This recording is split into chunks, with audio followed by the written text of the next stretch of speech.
Hey guys, it's Marcin Drost. Welcome to another member highlight interview here. I'm joined today with Kim Taylor with Syndication Attorneys. Kim is somebody who, first of all, has a best-selling book, How to Raise Capital Legally. The legally part is really important. That's actually what we're here to talk about. Kim's been in the securities world, the legal space here since 2008. And today we're going to be talking about the capital raising, the tips, the tricks, the things that some of her clients have done well since that time. So first of all, Kim, welcome to the show. Good to have you. Hey, thanks for having me, Marcin. It's great to meet you at the Best Ever conference, and I'm super happy that we were able to connect. Yeah, it was really cool. I mean, I was walking, you go to a conference, you're speaking or you're showing up, whatever it is. I walk by your booth and I see the word legally at the bottom and I'm like, interesting. And I remember the first thing I said to you, I said, you're a lawyer, right? You're like, yes. I'm like, good. So it's not just a marketing spin Yeah, no, I mean, there's a lot of books and a lot of people teaching people how to raise capital.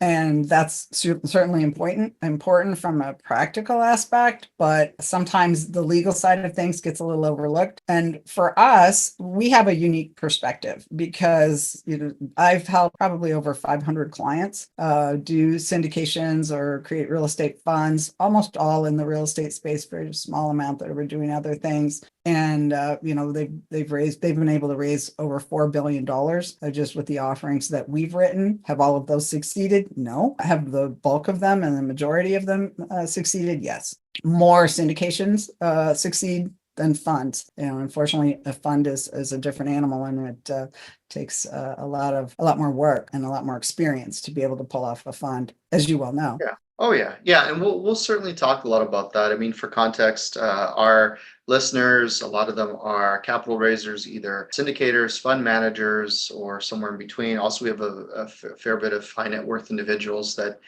just tune in to see what we're doing, how it's all coming together, and they want to know how the sausage is made, so to speak, right? So. Excellent. So before I know you were kind enough to put together a little bit of a presentation for us here to walk us through I guess the lessons and the things that have worked out well for your clients. But before we do that, how did you end up in the capital raising game? There's so many other things you could do in law. How did you end up here? My husband and I were interested in investing in real estate. He'd been a single family and duplex investor for a long time, for like 20 years when I met him. And I had some experience in the multifamily space, actually, as a consultant that used to go out and do HUD housing inspections at really huge apartment complexes. And so when we got together, I said, hey, let's step it up a little bit. Let's see if we can learn how to do this on a little bigger scale. So we went to some training. We met David Lindahl. We joined his coaching program. I was a fairly new attorney at the time. I was transitioning from my previous profession into law. And once we met Dave, kind of learned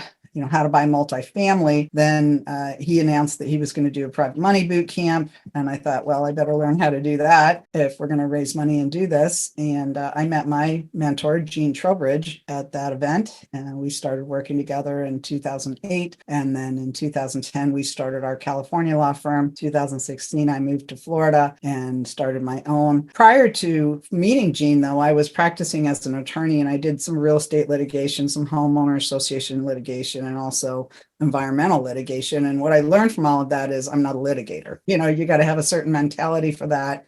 You have to like to, fight people's issues and kind of be in those contentious situations all the time. And I learned that it was much more fun to help people figure out how to put deals together and accomplish some financial goals. So it just gravitated into this space. Very cool. I had a lawyer once tell me you're either a builder or a destroyer of worlds as a lawyer.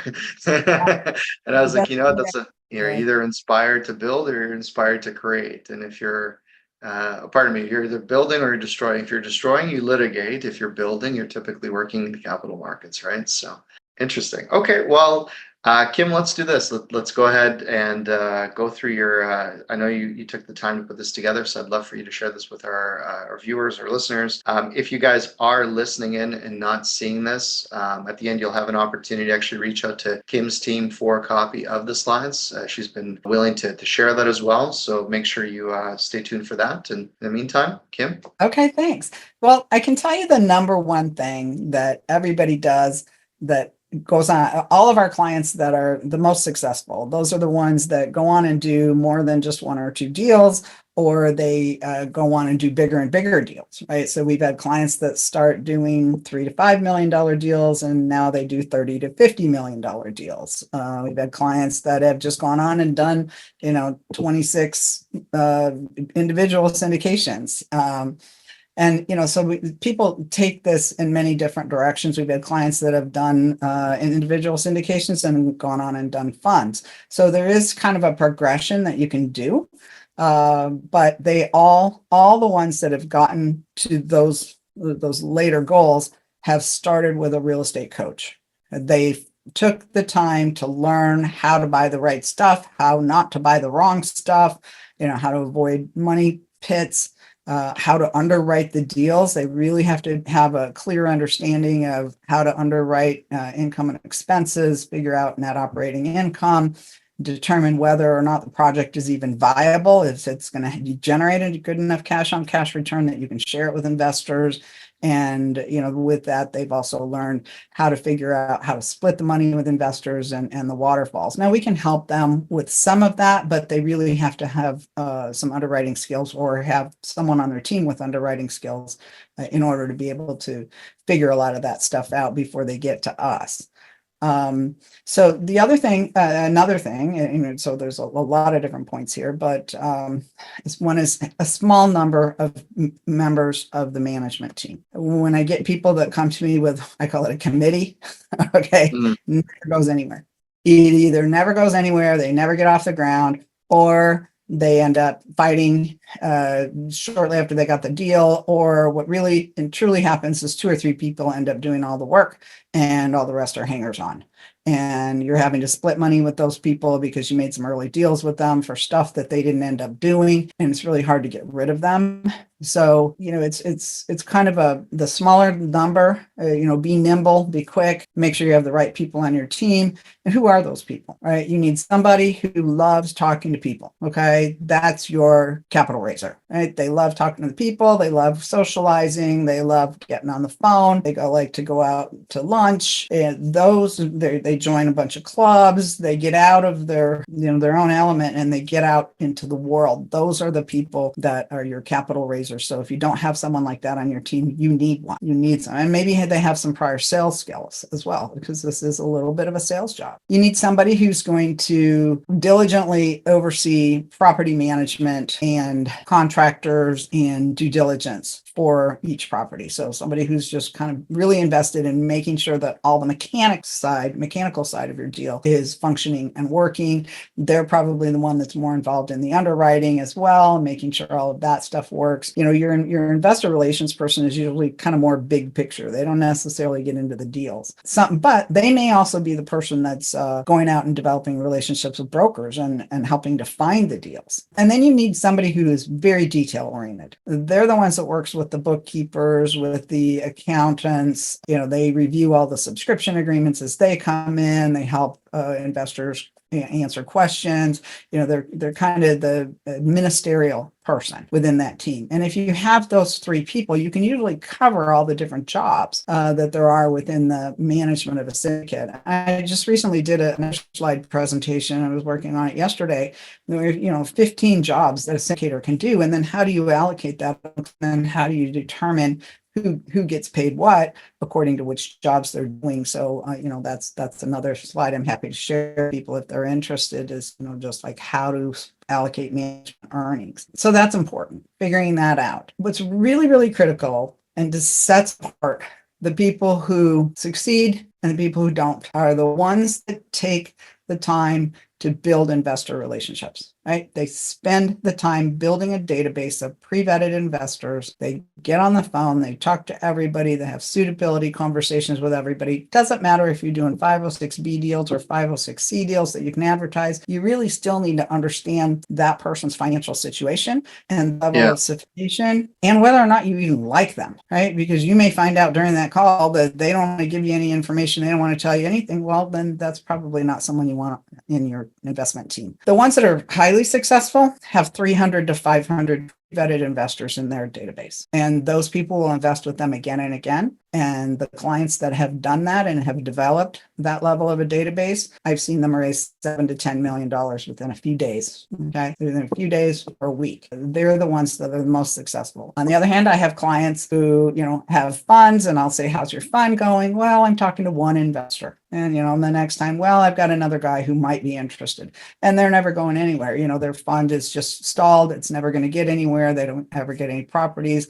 It's a $5 million fund and they raise a couple $100,000. You've got to have that in place. The other thing that they don't do when they're building investor relationships is they don't waste any time at all talking to a bunch of single check writers, because those people will string you along. They won't come through, and they'll place a bunch of conditions on you. Well, I would invest if pigs flew and the sky was green. Place a bunch of conditions on you, or, I would invest if it was a 90-10 deal, or if you only got just an asset management fee. All of a sudden they start to squeeze you out. Right. And sometimes they do that the week before closing, right? So when all of a sudden you've got some big decisions to make, they haven't put any skin in the game. They haven't put any money up. They just kind of disappear or change terms on you. Most of the time, they just stop answering your phone calls, or I've heard this one a lot of times. Oh, something just came up. We had another deal blow up and we got to put all our resources over there. So Kim, just to clarify, because I'm familiar with the term, but just in case other people aren't, when you say single check writers, you're talking about having one person fund your entire deal and effectively take the, I call it a lot of other things in a very colorful way, but ultimately, if you put all your eggs in one basket, right, that's really what it is. Because then they turn the tables on you on the deal, and then you end up working for free, or you work for them. Or you work for them. Yeah, I call them whale investors, and I always try to, if you remember the recent Moby Dick movie, if any of you have ever seen that, there's a scene where the ship is just kind of in tatters and there's all kind of debris laying around, and the whale's just circling. Right? So, it's like, that's what we see when you have whale investors. We see a wake of destruction left behind. Yeah. You're left with, your money is the one that got lost because you couldn't complete the deal because they didn't show up. I mean, we had a client that had probably spent over $100,000 getting their deal to the closing table, getting the loan in place, all that. They were waiting for a $400,000 investor who never came. So they lost all that money, they lost all that deal, and they lost their credibility with those investors as well. So yeah, don't do that. When you're building investor relationships, who you want to build investor relationships with are people who will invest $50,000 to $100,000 with you. They'll let you keep control of your deal. They're not going to keep bugging you about what's going on with everything. And they're the ones that will come through. So that's the 300 to 500 investors that you want to have in your database, not a bunch, and you're going to meet a whole bunch of people who say, I could write a check for this whole thing. And your response to them should be, yes, you could, but I don't think, we're not going to let you do that. Let's just try it out, see how it works. Why don't you just put $50,000 or $100,000 in this deal? So don't let them take on too much. They also would then have to start, signing on loans, all that stuff too. So other things, transparency. You've got to really tell the story up front of your investment. You use an investment summary or property package to explain what that is. Within SEC terms, that's the plan of operation for that investment. What is it that you're going to do? What's going to generate a profit? How much do you need? What has to happen before investors start to get paid back their money and before they get a return on investment? And what are your projections and what kind of your annual projections? And then what is your proposed exit strategy? You've really got to tell that story of what the investment is about. And you need to be conservative with those estimates, because you don't want to give wild numbers and then fall significantly short. That's going to harm your credibility and it's going to cause a lot of stress. So instead, be very, very conservative. And, if you can deliver more, then you're going to be a hero. So that's a fun position to be in. For at-risk capital, our most successful clients are either have enough from their own management team that they can put up, because all the pre-closing expenses for an individual syndicate are yours, are the management teams. You got to put up your own money for that. You don't use investor money until you get ready to close on that deal. And then you only send exactly what's needed. Sometimes you might have to have more of your own money in the deal in order to get to that point, and then you can continue raising afterwards to maybe get some of that back. But you've got to have enough at-risk capital deal to get that deal to the closing table on your own, and then only when you're closing, send the investor funds. If you don't get to that point, you send the investor money back without deduction. Now, some of our clients who are doing some of these bigger deals, they actually have created a fund for that purpose with some really high net worth investors, 4 or 5, that are willing to put that kind of money at risk, but they pay them 10% every time they use their money, whether it's a day or 3 months. So you pay kind of high price for that. And there's lots and lots of ways that you can structure kind of a GP fund, is what we would call that would put that money in, and, whether it stays in short term, whether it stays in long term, either way, those are things that we can help people do. The next thing is understanding securities compliance, right? You have to get educated on how it works. My books are excellent for that. There's actually 2, and it depends on where you are in your process, which one I would recommend. So this one, how to legally raise private money, that's the beginner's guide. That's the step-by-step, how to syndicate, the why, how you structure the deal, all that. And it's a fairly skinny book. That one's easy to read. This one, a little bigger. It's about twice as many pages, and it's a little more in depth, but it has specific chapters in it. Like if somebody says, well, I want to do a fund of funds, there's a whole chapter in here on what is a fund of funds and what are the issues with it. There's a whole section on how to split money with investors, how to figure out waterfalls. So those books are available, at our website. You can go there and you can order one if you want. The other thing is having an alignment of interests, making sure that your interests and the syndicator's interests are aligned. And the way that you do that is to make sure that you're not waiting forever and ever to get paid, right? As the management of a syndicate, you've got to create a structure where you get paid fees kind of to stay alive while you're waiting for profit share. Because if you structure it so you don't get paid anything, any fees or any share of profits until there's profits to split, you could be working for free for 3 or 4 years. And in the meantime, how are you feeding your family, right? You're doing something else. You either have to have a job, you have to have independent income, or you have to go out and do other deals, turning your attention away from this one. That's not favorable for investors. And to your point, Kim, I know a lot of people, especially on their first deal, they always say things like, no, no, no. They roll in all their stuff and they're like, don't worry, I'll do it for free, but they don't really understand what they're committing to. You don't want to set up a business that you then have to work, Uber Eats on the side just to actually be able to do this thing. Also, I've been a passive investor plenty of times. If I see no fees in a deal, I actually get worried about where the manager's time is going to go, because how long are people going to work for free for? And the answer is not very long. So, I don't know what your thoughts are on this. I'm not saying that, you should charge some fees, but the bulk of your comp should be performance based on the exit. But to not pay somebody an amount of money over the next 2, 3, 4, 5 years to see it through, I don't think that's reasonable either. No, I know. And there's some crowdfunding platforms that kind of got into, they got some Wall Street money in, and they said, well, they started dictating terms we had some clients that were using them, and they started dictating terms and saying, you as the manager can't get paid until the investors have all their money back, plus all the returns that you promised them. And only then can the management earn a fee. And my clients said, yeah, we're not doing deals with you guys anymore. We can't do that. It misaligns your interest with investors, because the investors are happy with the cash flow. They want to stay in the deal, and they don't care if you're getting paid or not. And you are, in the meantime, trying to sell the deal because you got to get out of it in order to get payday. And so it really, really is a misalignment of interests. And there, some of the more savvy investors will say, I wouldn't invest, like you, Marcin, I would not invest in a deal where I don't see how the manager is getting paid during the course of the deal.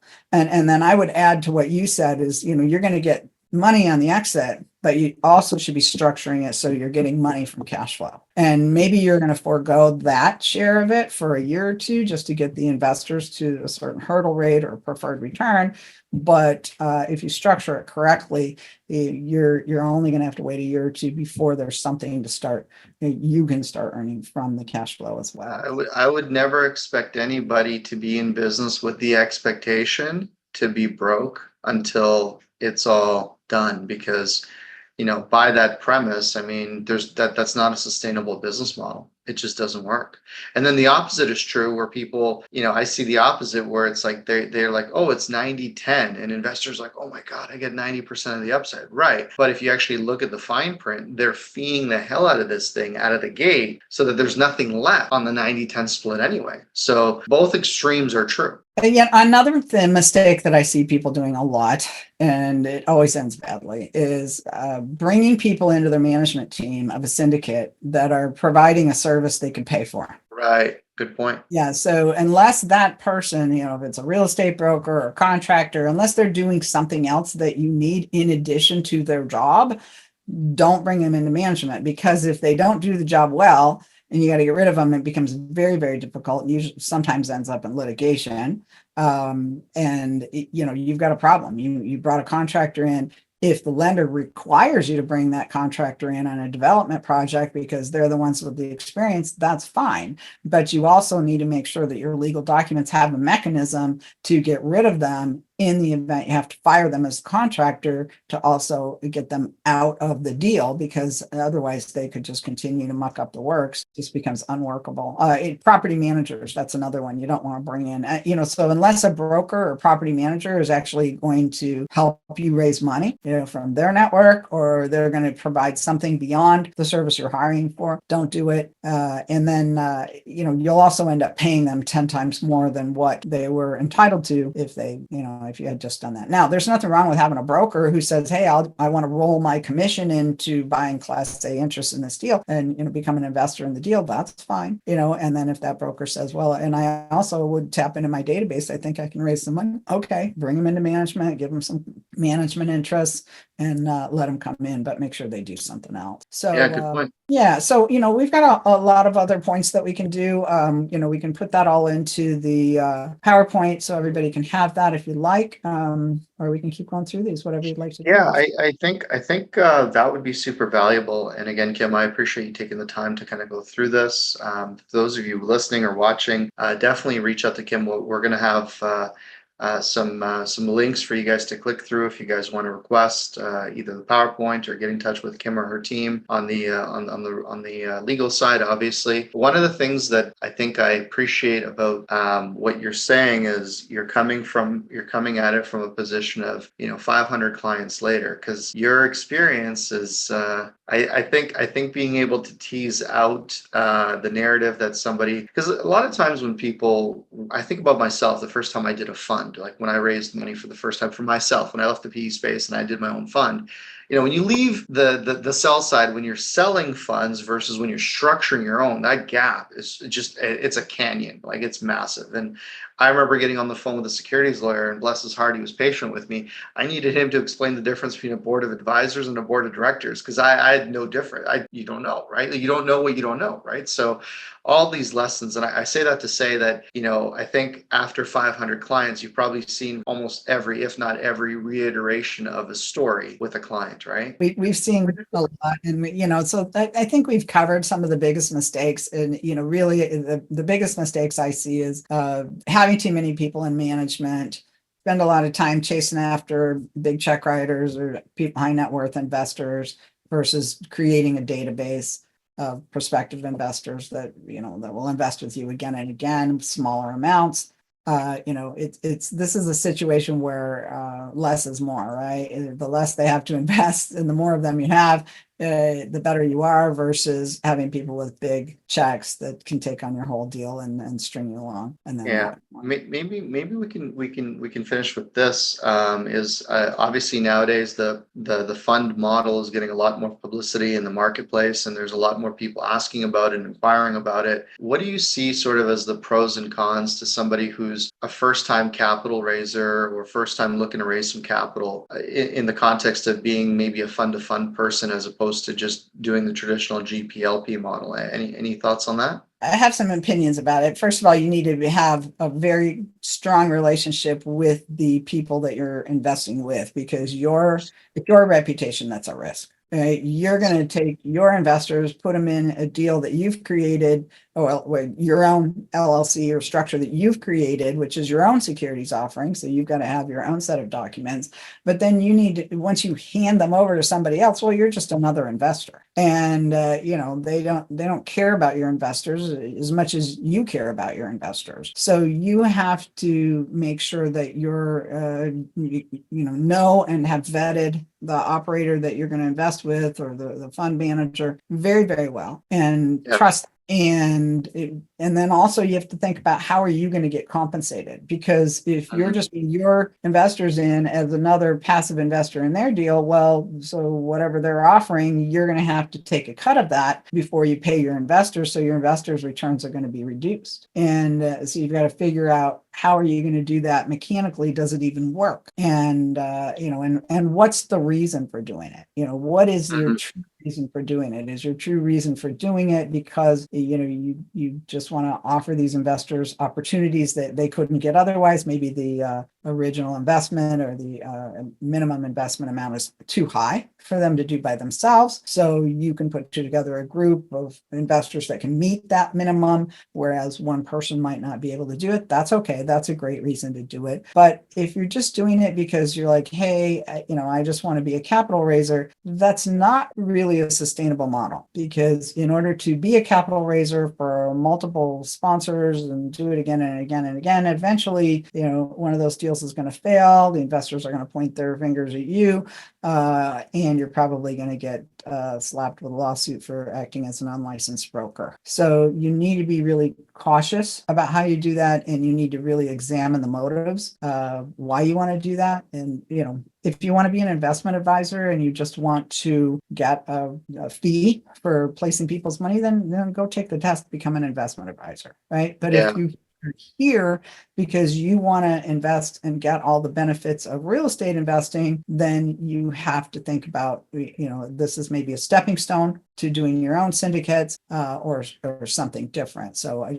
that's the one thing I always say when someone wants to do that. It's like, why are you doing this? What is your motive? It's interesting because ultimately, I think just being in the market for as long as I have been, I can tell you that there's a lot of people that when they first start in the business, they wanted, well, there's two types. There's people that do all of it out of the gate. They're, you talk about the 2-3 people on your team, even assembling that is work, right? Just getting those people together, getting them to see the world the same way as, business would be easy if there was no people, right? So there's people that have gone through it, and they realize that they really enjoy they've gotten to a level where they're sophisticated enough to know what makes a good offer or a good operator for that matter. And they have these pre-existing relationships, and a lot of time these pre-existing offers do have a higher minimum. So somebody isn't going to be able to come in with $100,000. They need to come in with $1 million or $500,000 or whatever it is. And maybe they're not willing to do it. So they can offer that value there. Also, and we didn't talk about this today, but if you're doing it the right way as a fund